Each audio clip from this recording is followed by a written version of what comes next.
I wonder if our next guest has ever had shark. Let's ask him. He's probably the most prolific chef in the history of the UFC. If you haven't seen his YouTube channel, his Instagram, Cooking with Volk, I mean, he can leave the fighting behind, although he does have some fighting left. But we all know he is a master when it comes to these things. He is the great Alexander Volkanovski, kind enough to join us as always. Hello, sir. How are you? We were just talking about we just had Joseph Parker on, the great Joseph Parker.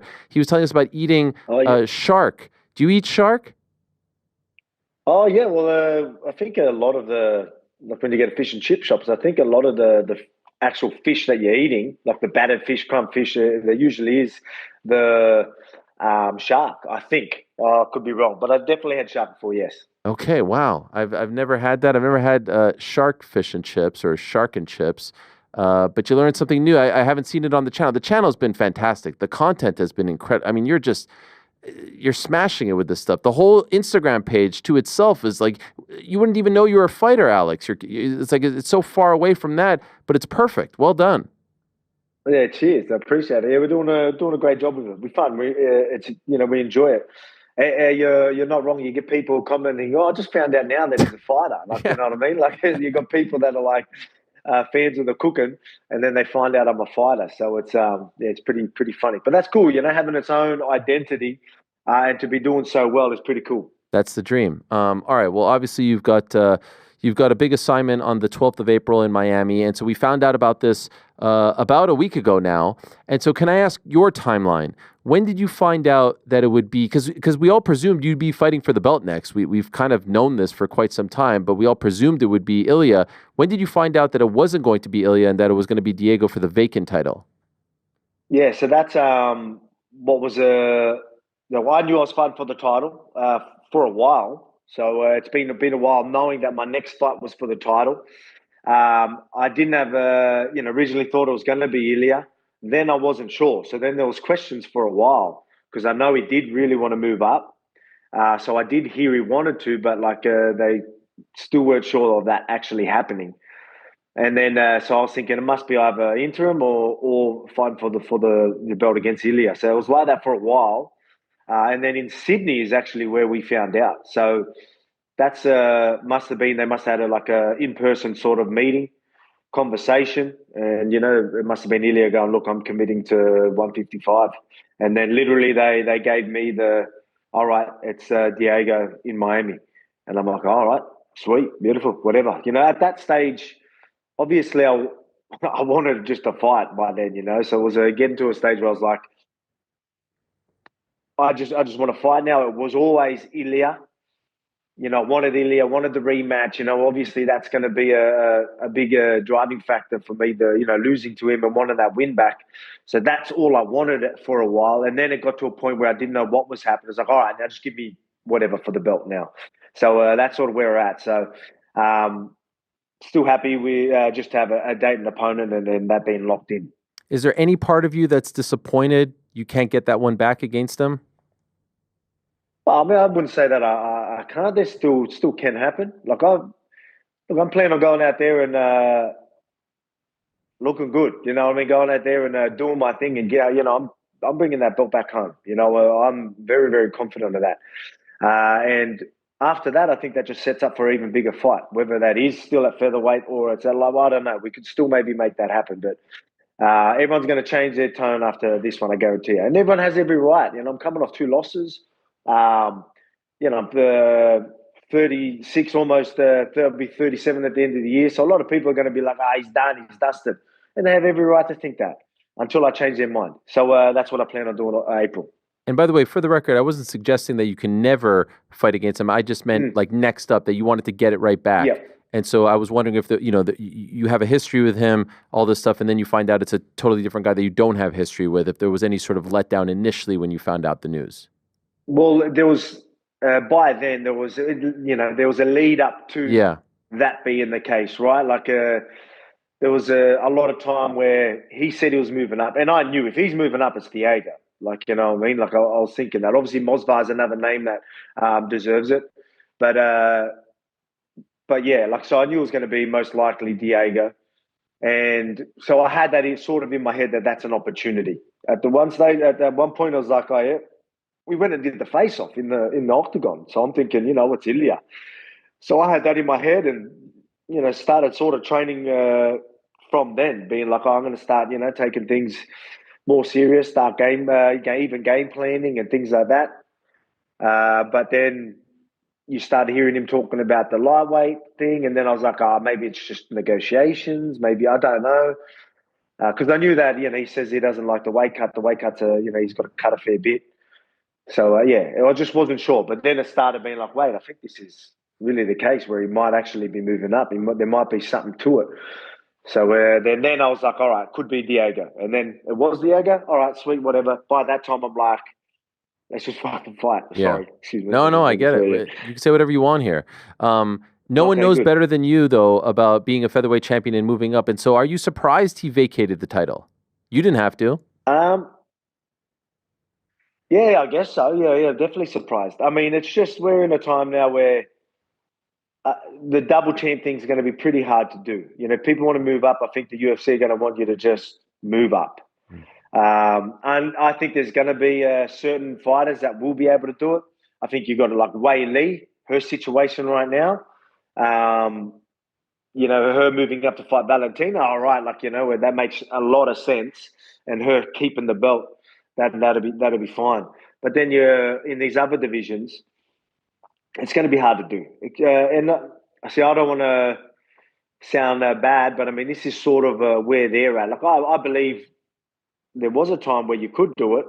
My time when I decided to do it, I showed that I was active and I would be busy enough. I actually ran two of the divisions for like a couple of years, I think it was, because I had both the title fights, obviously the back-to-back because of the late notice and that as well, and then still defended and fought for and did my title. Within the 2 years, I had a heap of fights, like in lightweight and featherweight. So I could keep it busy. So I feel like that's hard now, you've got some of the champions who are busy enough. I'm not taking nothing away from him, but not like a Pereira, where Pereira's just fighting every couple of months. Him moving up, I think that they might do that with him.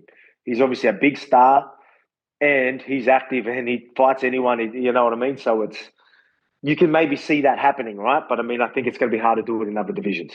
Because it wasn't that long ago you had myself, Izzy, and like a few of us, and it would have been Pereira too. There was a few of us that, mate, like we're having 2 or 3 title fights every card because we were keeping it that busy. So they could do that, we wanted to fight every few months, and there was a few of us doing that. I can't name more right now, but you guys will know who I'm talking about.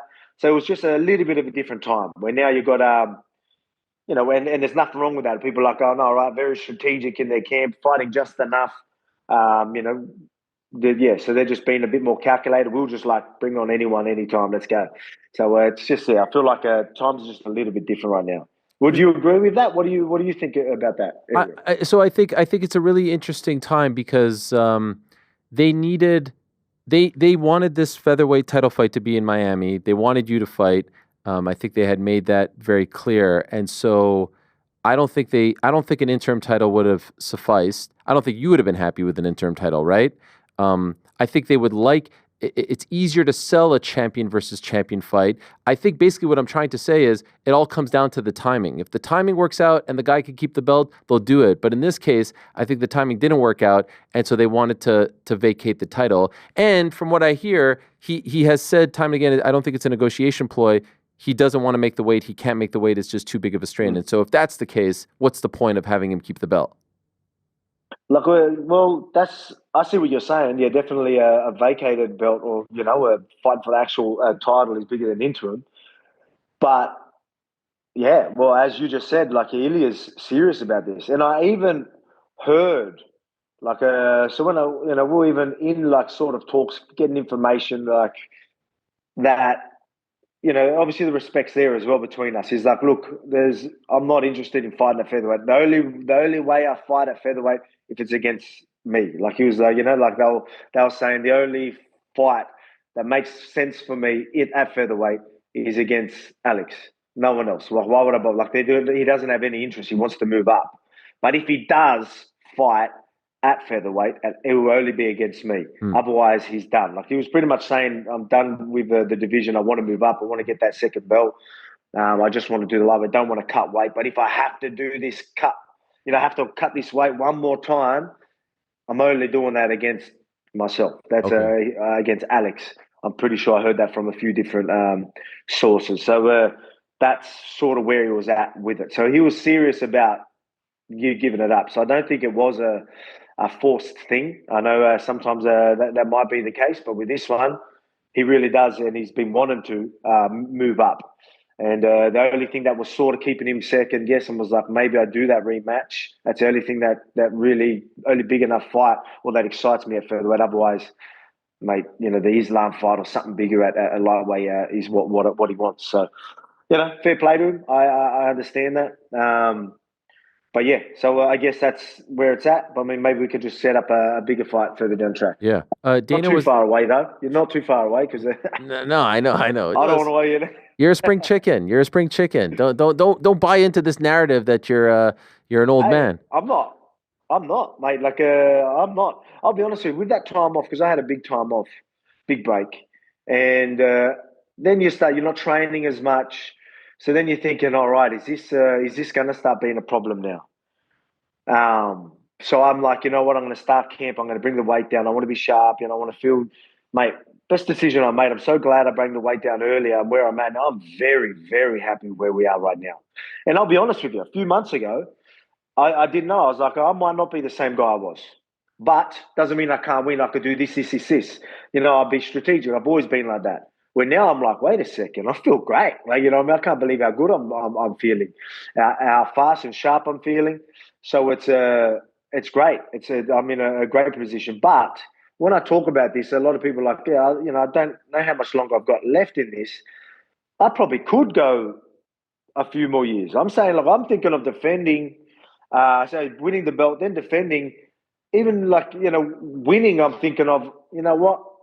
I'm done. You know what I mean? Because I'm like, how much longer do I want to do this? This ain't easy, Ariel. This isn't, especially to be at a level that I'm at, and and my expectations, my normal is very hard work. You know what I mean? It hurts. You're in pain. You get stuck into it. Like, that's what it takes to be a lead and be the best and be at the top. And I accept nothing but that. So it ain't easy. So I'm expected to maybe have a few more. A couple more, a few more. We'll see. I'll say that now. I'll have a fight and absolutely love it. Be like, you know what? Give me another 7. Yeah. But how much longer? Like, I still love it, but how much longer do I want to do this to myself and my body? And I do want to eventually sail off in the sunset, right? I've already started that. I'm here on the farm, and I enjoyed the last year. It's been incredible. So it's I was able to grow outside of fighting so much. So I'm really looking forward to that. But I want to have one last crack and one, get really stuck into it. Win that belt, defend it, maybe defend it again. Maybe, or one big fight after a defense. We'll see, and then it's maybe I'm done. You know what I mean? Like, that's sort of where we're at. But I want to be active. Even as soon as I get this belt, when I get it back, I'm like, all right, when we doing this next one? Who is it? Mosbar, you ready? Let's go. A couple of months after, whatever. Wow, I'm ready. So it's going to be. That's what I'm expecting to do. But what we're saying here is like 2-3 more. That's what we're pretty much saying, right? Yeah. I mean, look, that could change. I could sit there, go there, win, and I definitely want to defend. I think I want to defend pretty quickly, and then just I want everyone to be reminded of, oh man, Volk's back. You know what I mean? Like, he's in there and he's already calling for undefeated fighters, and then tell them, come on, let's go. Let's say, I'm the one dragging these guys into the octagon, hurrying them up. You know what I mean? So, I want people to be reminded of that, and then we'll see where we're at after that. But I plan on having a really, really good showing, in April, and then maybe calling for something quick, and then we'll see what happens after that. Maybe we do set a bigger fight with Ilia at lightweight, or, Right. or if he wants to come back down, or something like. Maybe we can even make that massive rematch after my next fight. You're going to want to see that again. Trust me. So maybe that sets up for an even bigger rematch further down the track. So maybe it's meant to be the way everything's just happened be. Was interesting to hear you talk about the past year, because I was instantly reminded of what you were saying post the Yair fight and going into that first Islam fight about how difficult it was to be away, and that's why part of the reason why you wanted to jump in and take a short notice fight. And so, what's the difference? How are you able to have it's like this great experience over the past year when just 2 years ago you were struggling? Yeah, so and I was. I'll be honest. Obviously, I made that vocal. I made that public after the knockout. I probably usually wouldn't be put it out there like that, but I'm okay with that. I did. It was a concussion, and that was how I was feeling at the time. And it was tough. I've just been a fighter for so many years. I didn't know any different. Never worked on myself at all. It's just I just need to be. I was just treating myself as a machine in the gym, just busting my ass constantly, constantly, constantly. Didn't have anything else other than being the dad, try and be the best dad you can be and be the best athlete you can be. Didn't have any time for anything else. No me time or anything like that. And I'm okay with that. That's what it takes to be elite. But now I get that. I didn't know that right then. I knew I was getting, I'm like, man, how much longer do I have in this sport? Am I going to be okay after I'm done? I had a responsibility where, all this money's coming in. So there was that thing where I was like, all right, I'm champion. I can make so much money now. How much longer do I still have? We need to, so it was pressures, a few different type of pressures, and not a good understanding on my end. But after the two, obviously, knockouts, I'm like, you know what? I made the decision and accepted the decision to have a proper break. And that wasn't my decision previously. I wanted to fight and I was getting held back, and I was still doing the full training schedule with nothing really in sight. And that was just weird for me. Where now I was like, all right, I'm got nothing locked in. I can just work on myself, work on cooking with Volk, and mate, the growth I had in myself was incredible. I learned so much. I mean, it's incredible. It really is. And so now I know what it is. I know when I'm in camp. So right now I've got that fighter's identity again. And a lot of people are like, oh, like it's a bad thing. So that's what it takes to be elite. You want to be the best fighter in the world. You got to sacrifice everything, and you even sacrifice a bit of yourself. You know what I mean? I sacrificed a lot of myself for so many years to be able to look after my family, and that's just what it takes. And I'm okay with that, especially now. The fact that I know I'm going to be all right afterwards. I wasn't sure if I was going to be all right before. Now I know I will. I feel great. The time off was incredible. I started thinking, man, am I going to go back? That's how much I was enjoying it. Wow. So it's crazy. It is crazy. It was like, and then I was like, man, how am I going to, flip the switch? I would have the conversation knowing that, look, when the time comes, I will flip the switch. So I had confidence that I can do it. But there was still doubts of me questioning myself. Are you going to be able to? Are you going to be the same guy? You know what I mean? You've never done this before. You've always just straight back in the gym, training schedule, and just, worked life around your training schedule. It's where that year I did it. Where now I'm back. All right, now the world is working around my schedule, and I'm okay with that. You know what I mean? The sacrifices. I'm going to try and be the best father I can during this time, but there's going to be not as much time for myself. I'll try and get a bit of the cooking with Volk out there still, and do a bit of that whenever I can. But yeah, there won't be any much free time unless I'm recovering and resting, and I'm okay with that. And I'm going to do that for a bit longer. But as I said to you earlier, how much longer do I want to do this for? I know that once I'm done, I can sail off in the sunset. I'm in a great position, very, very happy. But how much longer do I want to do this to myself? So that's sort of the question. And again, like I can do it. I still enjoy it. I'm surprised how much I'm enjoying it right now. But it ain't easy. When I say I enjoy it, that doesn't mean it's easy. It's painful, but it's like I guess I'm just enjoying the goals that I'm ticking. I'm enjoying just the success I'm having in training camp and stuff like that. So I guess that's just I'm driven by that sometimes, So it's been great, but how much longer do I want to do that for? That's the question. But I know I'm going to be fine once the career is done. 2 years ago, if you asked me, I didn't know if I was going to be fine. Wow. Now I know. Hey there. Sorry to interrupt. Just want to remind you, if you haven't already, please do hit that subscribe button. We would appreciate it very much. And while you're at it, give us a thumbs up too. You know, we've got live shows, interviews, clips, and a whole lot more going on this here channel. All right, now back to the show. What do you say to the people who say it shouldn't have been Diego, it should have been Movsar against you? Aljamain Sterling is getting into it with Diego's manager on Twitter. There's other people as well. Movsar obviously beat him 2 years ago, short notice fight. What's your stance on that? It's a tricky one because you can look at Movsar, he's undefeated. But again, you know, I know I'm with you as well. Like I always want to go by who earns it and stuff like that. But what is earning? Is earning being active, fighting anyone, anywhere, anytime. Like I think that's a lot of brownie points, and that's deserving. But being undefeated and winning and being a top contender, that's obviously deserving too. I think Movsar is still going to be. Well, look what I'm planning on doing. Like I'm telling you that I'm going to go there. I'm winning the belt, and I'll call him out. So he can probably just wait if he wants. I'm going to talk to the UFC. I haven't even said this to the UFC. Maybe I will go, mate. I'll let him know. I go, if he wants to sit there and so he's next, whatever. I'm winning that title, and I'll fight him 3 months later. Tell me the date that we can do it, and I'll call the shots that night. I wasn't going to say that, but here I'm saying it to you. But that's sort of how I'm feeling. Like I'm like, yeah, let's get straight back into it. Let's not waste any time, and then see where we're at. Wow. So I think Movsar is definitely deserving as well. He was obviously a very close fight with Aljamain.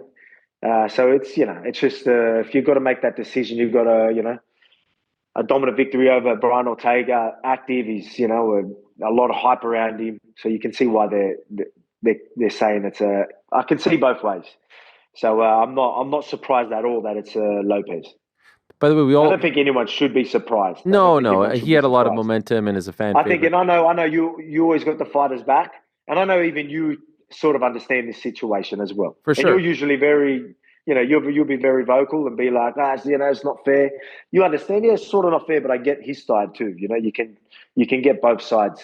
Like so, I think it's pretty much split anyway. If not, just because of active and where Lopes is at right now, I think that's why he got it. But as I said, I can do everyone a favor and win the title, and then give him the next fight anyway. So we'll see. I'll talk to the UFC, let them know that's the case, and we'll see what happens. Oh, they're watching right now. They love the show, so they'll yeah, well, there you go. Yeah, they're making sure we're not saying anything. No, we're all good. By the way, Dana White was asked on Saturday about Ilia and Islam, and he's like, "Look, it might not be that. He might fight someone else." Would you be surprised if he's? I just presumed he's giving up the belt to fight for the belt. Would you be shocked if he fights someone who isn't the champion, who isn't Islam?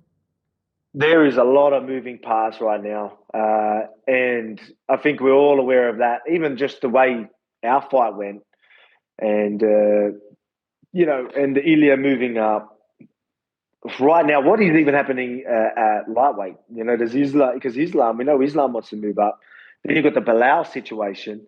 Jack Della wins that fight, Islam's moving up.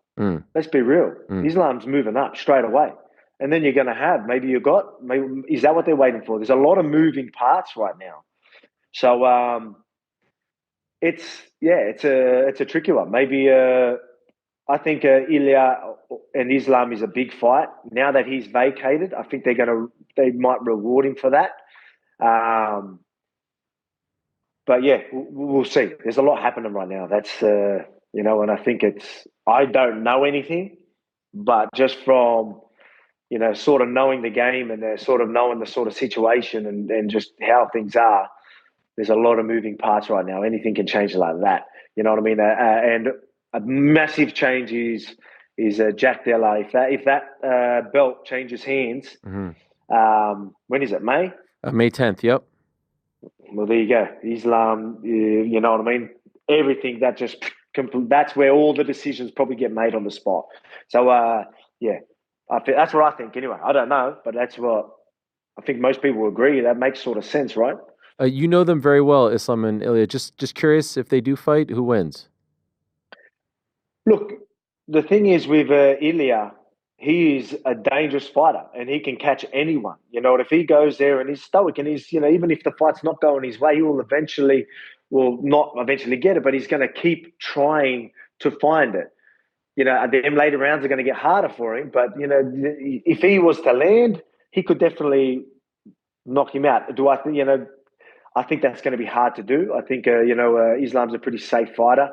I think the scrambling stuff, even if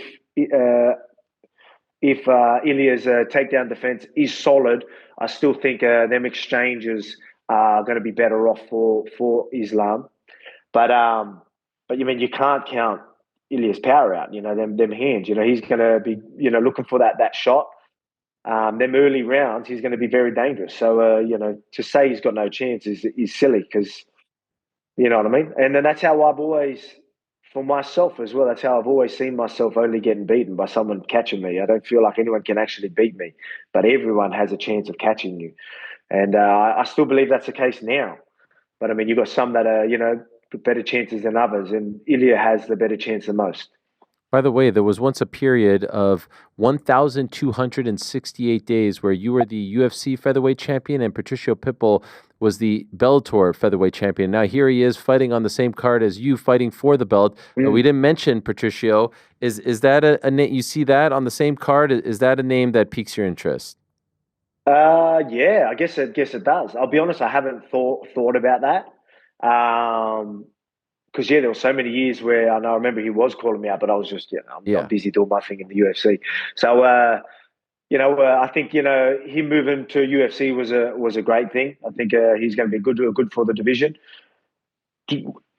What, does he get a title shot straight after this? I don't know. Who is he fighting? Yeah, maybe a big finish there. Maybe the UFC put that up, but I mean, that's when you start being like, all right, now me and you are having them conversations about Mosbar, and you're like, oh man, poor bloke. You know what I mean? Like, then you're having them sort of, but you just never know. For me, I want a quick turnaround. You know what I mean? Whoever it is, if he's going, then there's a lot of hype of him. I'm sitting there going, am I going to win the belt, have a defense? You know what I do? If there's all this hype on Pitbull because he's had a massive win and another massive win, all right, that might make me hang around that a little bit longer. Or the Ilia fight, you know what I mean? Like, we'll see. But I definitely got I know I've got a couple more left in me, or even a few more left in me. But I'm just, trying to be realistic with it. And I'm being realistic with you guys. Like, I appreciate it. I could sit there and just tell you, I've got another 10 more in me, but that's definitely not the case because I don't want to go that long. But I mean, I definitely feel great right now. And I definitely want to be active this year. So I want to go bang, bang. So I know that for sure. And then we'll see where we're at after that. Just a couple more and I'll let you go. Can I ask, what do you think Izzy should do? He's in an interesting spot now after the fight earlier this month. As his friend, as his teammate, as someone who's known him for so long, where do you think he goes from here? Yeah, man, it is an interesting one because a lot of people are going to just see the losses. But as I said, and I wasn't lying, I know we said this, I look great in camp, but he looked great in camp. I've never seen him so fit. That's the fittest I've ever seen him. Like some of them fight simulators, the way he absolutely smashed for him, that actually motivated me and inspired me. I was like thinking, man, if he can be doing that now, why can't I? And then, you know what I mean? So that was like, I'm going to step it up now. Now I can still be that same guy I was 2 years ago. You know what I mean? So that's a bit of inspirational sort of stuff from Izzy. And he was looking great. He was looking good. And then he got caught. You know what I mean? That's the thing. People, Izzy, are we that little bit more susceptible to getting caught than we were a few years ago? Maybe. But, I mean, you could see that he can win these fights. You know what I mean? You could see that he's still better than a lot of these guys. But the guys obviously know that, all right, I'm not going to sit there and try and outpoint this guy. I'm going to go and look for the finish. And that's going to be the same case with me. That's what they're going to do with me. I don't think Diego's sitting there thinking he can outpoint me. He's going to be trying to look for the finish. And last time, I was a little too cautious, and it cost me. That ain't happening this time. You want to be aggressive with me, I'm going to put a hole straight through you. So I'm really looking forward. But for Izzy, I think I still think he's got it, and I think he wants to keep going. And good on him. You know what I mean? If it's just a weird one, right? People are going to look at the losses and be like, he's done. He's not done. He still looks great. If he went out there and just the guy was all over him and stuff, and then you would understand, but that wasn't the case. You mentioned earlier, like I know some people want to say that I'm done, I'm older, this and that. Do you use that as motivation now? Yeah, of course. That's why I bring it up. Yeah. That's why I bring it up. Obviously, there's a lot of people that are saying that, they understand the situation. It took a short notice fight, fought 3 months later. You know what I mean? Like, so a lot of people understand that. It's like, oh, mate, people quickly forget, So I'm not saying everyone's thinking that. Like, I know so I've got a lot of supporters out there. But you're going to hear me talk about these other guys saying I'm too old, and which again, I love that. So I'm gonna ride on that. But I mean, not only that, they have every right to think that. You know what I mean? Like over the last year, I felt like I had to prove something to myself, and I've already proved it to myself now. So I'm very happy where I am now. I get to be like, you know what? I have confidence. I get to prove it to the doubters now. Because I'll be honest, there was times where I was like, all right, am I going to be the same guy? A bit heavier. Wasn't moving as fast a lot because I wasn't in the gym as much. But then started training and getting really stuck into it, bring the weight down, and now feeling great. So it's so now I'm excited and that's why I'm enjoying the camp. I'm telling you how hard it is, but it is hard. But there's excitement because I'm ticking a lot of boxes. I'm getting closer to the goals, and that's just how I'm driven. But it's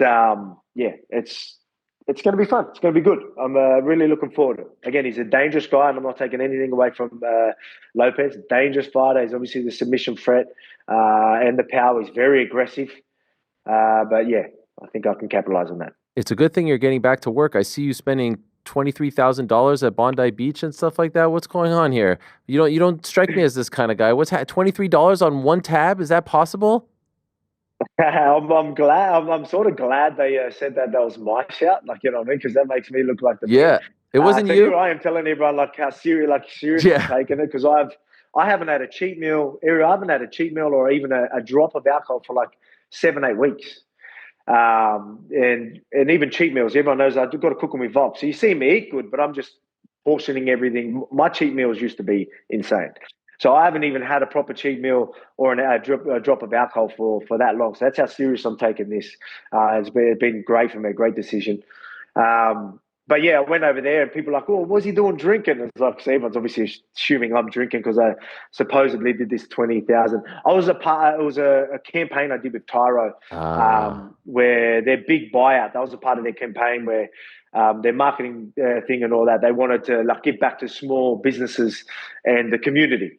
And so they threw money at them. And obviously I was the face of it, and it was cool. So I'm like, yeah, man, I'll attach my name to giving back to the people, no dramas. So then everyone's like, Volk shouts, everyone $23,000. I was like, far out, all right, I'll take all the credit then. But it was pretty cool. There was a lot of food in that as well. And it was a good time, but... What is an insane cheat meal, by the way? What's an insane cheat meal for you? What does that actually man, mean? Like getting stuck right in the KFC. So I'll get whether two different sort of dinners. But KFC, I have make sure I've got a nice big twister with 3-4 pieces of chicken, the potato and gravy, all that stuff. So you can imagine, I'm probably having a family meal to myself. And then I'm having a big bag of pods, block of chocolate, like that type of stuff. We're fitting in 6,000 calories in one meal. And almost making yourself sick. It used to be pretty nuts. I'm a bit better. I'm not as bad as I used to be, but still I would, because I love my chocolate. So I'll go get big a bag of chips and then big block of chocolate, and I'll smash that, no dramas. Where now I'll have 4 little pieces of chocolate, and I'm just, that's it. You know what I mean? I have good meals. The good thing about me doing it how I'm doing it, I can just have a lot of good meals. So I can go out to a restaurant and eat good and know that, all right, just as long as I don't get out of hand, my calories during the week is still going to be well under. And I've been able to do that. And my weight's already ahead of schedule because I was pretty heavy when we first started. So my nutritionist was like, oh, shit, we've got to, we've got work to do. Geordie was like, this might be a decent cut. So I'm like, that made me be like, you know what? Because I know we've got to go, but Errol, I've always been, everyone knows my work ethic and, and that, I've always second to none. When it comes to in camp, everyone knows I bust my ass, but I could have always done better with my nutrition. So I am still professional, but not as professional as I can be, nowhere near as professional as I can be when it comes to nutrition. The last few years, I didn't mind having a few drinks during camp, nothing too crazy, but where now I'm like, you know what, this is stuff where I thought I might need to do because I might not be the same guy. Remember, I was telling you that's sort of how I was thinking. I might not be the same guy. So I might go these 1%ers and really take these 1%ers serious. And I did that. So now I'm doing that and I've committed. So even though now I feel great, I feel like I can have a cheat meal, I feel like I can have alcohol, and I'm going to be sweet because that's how good I feel. But that's something that I said that I wasn't going to do. I ain't going to do it, and I feel great. Let's keep that rolling. So I'm in a very, very good position right now, and can't wait. Well, what a stretch for Australian MMA, really Australian combat sports. There's a big card in Australia in late March. Then yourself on April 12th, then JDM, as you mentioned, on May 10th. Times are good for Aussie fans. I love it. They will be. It will be very good. Like I said, mate, I'm telling you, I'm bringing that belt back home to Australia, and Jack's no joke. I think Jack can be a bit of a nightmare for Bilal. So we could be having 2 belts back here in Australia within a couple of months. So that's pretty insane. And I'm telling you, I'm bringing it back. A pleasure as always, Alex. Really appreciate it. Thank you so much. Welcome back. Good luck in the next, month and a half, 2 months or so as you prepare for the fight. Can't wait for it, April 12th. Always appreciate your time. Thank you so much. No worries at all. I can't wait either. Let's remind them, Ariel. Let's remind them. Y'all must have forgot who the king is. Y'all must have forgot. Yeah. That's right. All right, I've got to get to training. I'll see you later. Okay, God bless. There he is, the great Alex Volkanovski. And that's Volkanovski, all right? None of yous out there who say Volkanovski. It's Volkanovski. Thanks for watching this video. Before you go, if you haven't already, hit that subscribe button for us. Also, give us a thumbs up. Leave a nice comment. These things go a long way. And while you're here, do check out the rest of the channel. We've got live shows and full interviews, clips, and a whole lot more. We're doing big things here, and we appreciate your support very much.